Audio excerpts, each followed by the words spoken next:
ձեզ պարոն Բազյան, շնորհակալ ենք, որ եկաք տաղավար, եւ այսպես մենք ականատեսը եղանք խայտարակ ընտրակեղծիքների, բռնաճնշումների, ապօրինությունների, ձերբակալություններ, կալանավորումներ, ընտրություններից առաջ, ընտրությունների օրը, ընտրություններից հետո։ Խնդրեմ այս մասով ձեր տեսակետը։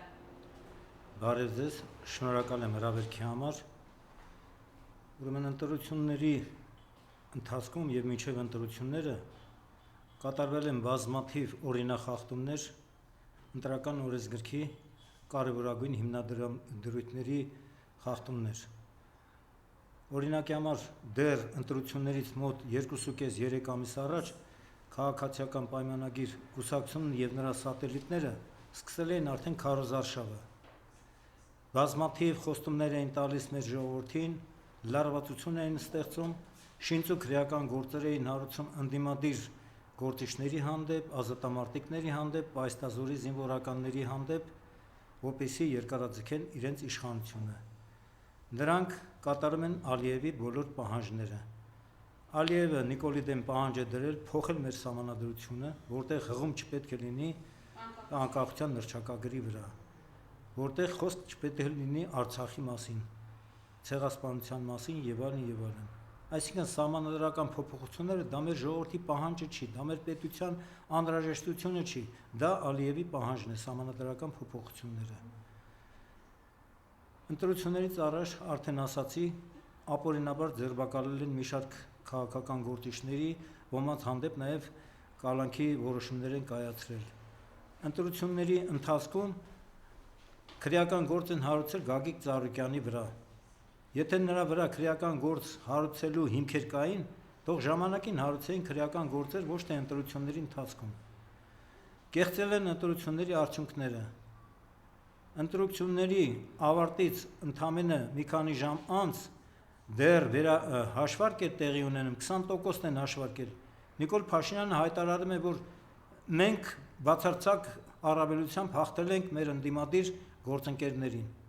Նրանք չեն հաղթել, նրանք խախտել են օրենսդրությունը, քվեաթերթիկները ընդդիմադիր քաղաքական ուժերի, դաշինքների մի շարք քվեաթերթիկներ ուրեմն փչացրել են, որպեսզի հաշվարկից դուրս գան։ Բարգավաճ Հայաստանի քվեաթերթիկները սխալ են հաշվարկել, որովհետև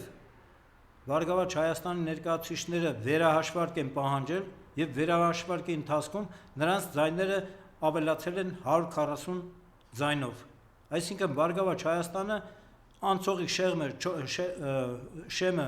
4%-ը հաղթահարել է եւ Բարգավաճ Հայաստանը պետք է խմբակցություն ունենա ազգային ժողովում։ Իսկ ըստ կենտրոնական ընտրական հանձնաժողովի Բարգավաճ Հայաստան կուսակցությունը դուրս է մնում ընտրական ուրեմն ազգային ժողովի պատգամավորներ դառնալու իրավունքից։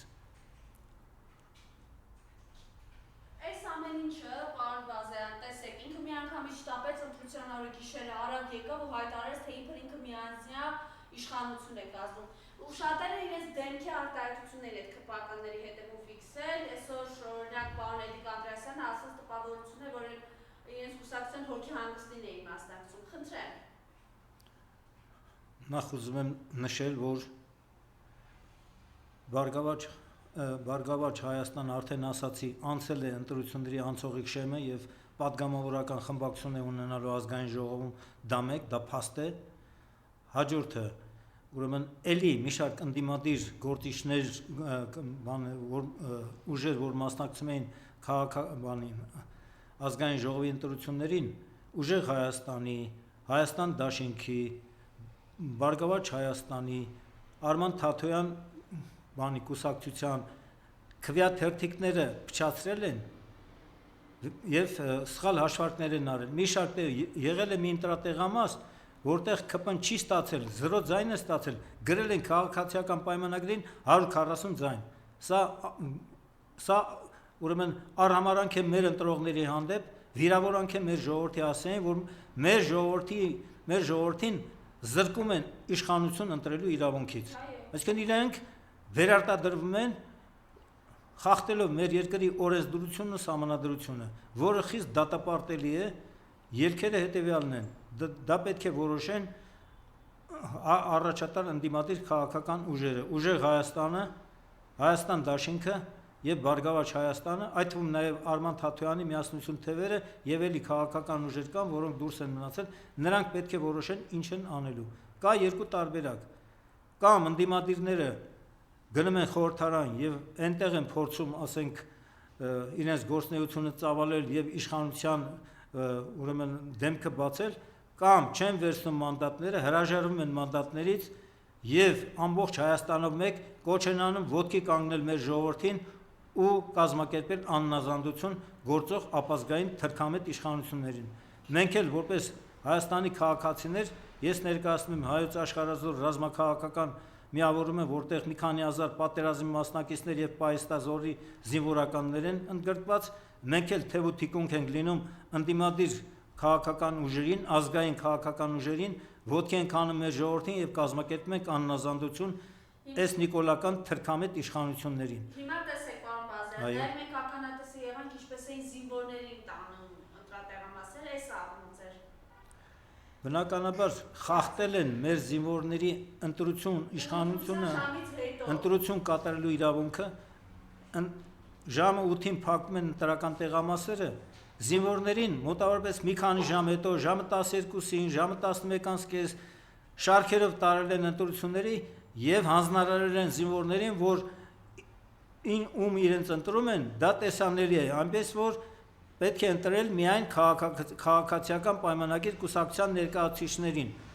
Դա այդ հանձնարարականը տվել են պաշտպանության նախարարը եւ գլխավոր շտաբի պետը, որոնք նիկոլական են։ Բնականաբար Նիկոլն է իրենց նշանակել այդ պաշտոններին եւ այդպիսով մեր զինվորների իրավունքը իշխանություն ընտրելու իրավունքը ուրեմն խաթարվել է։ Այս ամեն ինչը, բայց գլխավոր շտաբի պետը երեք ասում է իրենք իրենց սահմանադրորեն հասանելի գործառույթ են իրացրել։ Բացարձակապես ոչ, իրենք խախտել են Հայաստանի սահմանադրությունը։ Գլխավոր շտաբի պետը եւս մեկ անգամ ցույց է տվել իր դեմքը։ Վերջերս Ադրբեջանի զինվորականները Սյունիքի տարածքում, Վայոց ձորի տարածքում առաջխաղացում էին արել ու ոչ մի ձևի նրանց չէին արգելել։ Ինձ հարցրեցին լրագրողներից մեկը հեռախոսով, ինչպես կգնահատեք այդ իրավիճակը, ես հայտարարել եմ, որ սահմանները մեր անձեռնմխելի պահելու պարտավորությունը դրված է բանակի վրա, իսկ բանակի պատերազմական իրավիճակում գլխավոր ղեկավարը դա գլխավոր շտաբի պետն է։ Այդ թվում նաև երկրապահը, որը խմբեր է կազմում, գումարտակներ, բաշտեր, ուղարկում է սահմաններ ծառայության բնականաբար պայմանագրային հիմունքներով։ Նրանք պարտավոր են պաշտպանել մեր հայրենիքի սահմանները, դա նրանք չեն կարողացել անել։ Ավելին մենք քարոզարշավի ժամանակ տեսանք երկրապահ ծեծում էր ուժեղ Հայաստանի ներկայացուցիչներին, դա էլ ականատես է եղել։ Ուրեմն խիստ դատապարտելի է։ Մենք նրան չենք կարող համարել երկրապահ։ Երկրապահ բառացիորեն նշանակում է երկիրը պահող մարդ։ Մեր հայրենիքը պաշտպանող մարդ, երկրապահ, երկիր պահող, այլ ոչ թե իշխանության մարդ, իշխանություն պահող, իշխանությանը պաշտպանող անձնավորություն։ Ընդ որում տղամարդը կնոջ վրա չպետք է իրավունք չունի ձեռք բարձրացնելու, դա տղամարդկային չէ։ Դա դատապարտելի արարք է։ Եվ նաև մենք տեսնում ենք, որ Փաշինյանը շարունակում է սպառնալ իր ընդդիմախոսներին, այսօր էլի սպառնալիքներ է հնչեցրել, եւ նաև այս ամենին զուգահեռ, եթե Ռուսաստանն չճանաչի այս ընտրությունները, ապա ինչպիսի զարգացումներ կլինեն, հիմա տեսնում ենք, չէ, Ռուսաստանը ինչպես է արգելափակել մեր գյուղմթերքի, հանքային ջրի, ալկոհոլային խմիչքների ներմուծումը, խնդրեմ։ Շատ ցավալի է։ Ուրեմն Ռուսաստանը Նիկոլ Փաշինյանի եւ նրա իշխանության քաղաքականության պատճառով փակել է մեր սահմանները եւ չի ընդունում մեր պետությունից ուրեմն բերքու բարիքը, կոնյակները, ջերմուկը, մրգերը եւ այլն։ Այսինքն նիկոլական իշխանության քաղաքականության հետևանքով տուժում է մեր ժողովուրդը։ Ես չեմ ընդունում Ռուսաստանի նման քաղաքականությունը։ Նրանք եթե Հայաստանի իշխանությանն են ուզում ինչ-որ բանով պարտադրել եւ այլն, չպետք է նման բան անեն մեր ժողովրդի հանդեպ։ Տուժում է մեր ժողովուրդը։ Դա ճիշտ մոտեցում չի։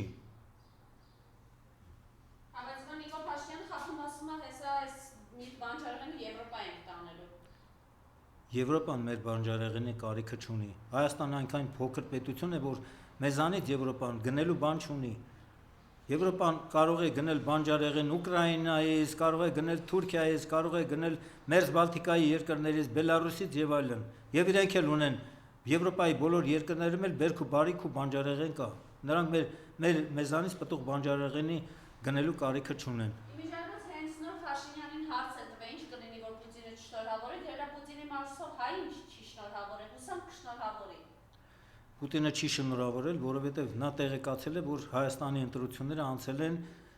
շատ կեղծիքներով, խախտումներով, սահմանադրության եւ ընտրական օրենսգրքի կոպիտ խախտումներով։ Նիկոլ Փաշինյանը ուզուրպացրել է իշխանությունը, նա չի ընտրվել, ԿՊ-ն չի ընտրվել, վերջնաժամկետը հաշվարկների 3 օր հետո է հունիսի 14-ին մենք կտեսնենք վերջնաժամկետի հաշվարկների արդյունքում ինչ ենք ստանում։ Եվ կրկնում եմ, չպետք է հուսահատվել։ Ես կրկնում եմ Ուինստոն Չերչիլի խոսքերը, որևէ հաղթանակ վերջնական չէ, պարտությունն էլ վախճանը չէ։ Կարևորը չհուսահատվելն ու չհանձնվելն է։ Մենք կրկնում եմ, ես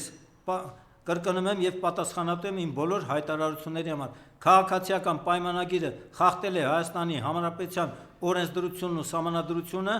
եւ ապօրինաբար Նիկոլը զավթել է իշխանությունը ու դրա համար նա պետք է տա պատասխան։ Նա պետք է ենթարկվի Հայաստանի Հանրապետության օրենսդրությամբ սահմանված կարգով դատական պատասխանատվության։ Նիկոլը չի մարսելու այս իր արարքների համար։ Մեր ժողովրդին պայմանավորված պլանավորված պատերազմի տանելու համար, պարտության մատնելու համար, Արցախը Թուրքին հանձնելու համար եւ Հայաստանի տարածքից շուրջ 200 քառակուսի կիլոմետր տարածք ադրբեջանցիներին հանձնելու համար, որտեղ ռազմավարական նշանակության դիրքեր ու բարձունքներ են, որ նրանց զինվորականները եկել նստել են կրակի տակ պահելով արևելյան մեր բոլոր բնակավայրերն ու ճանապարհները։ Դա Նիկոլը չի մարսելու։ Նիկոլը գնալու է ցամաք նստի։ Նրա ճակատագիրը այդպես է լինելու։ Շնորհակալություն։ Շնորհակալ եմ հրավերքի համար։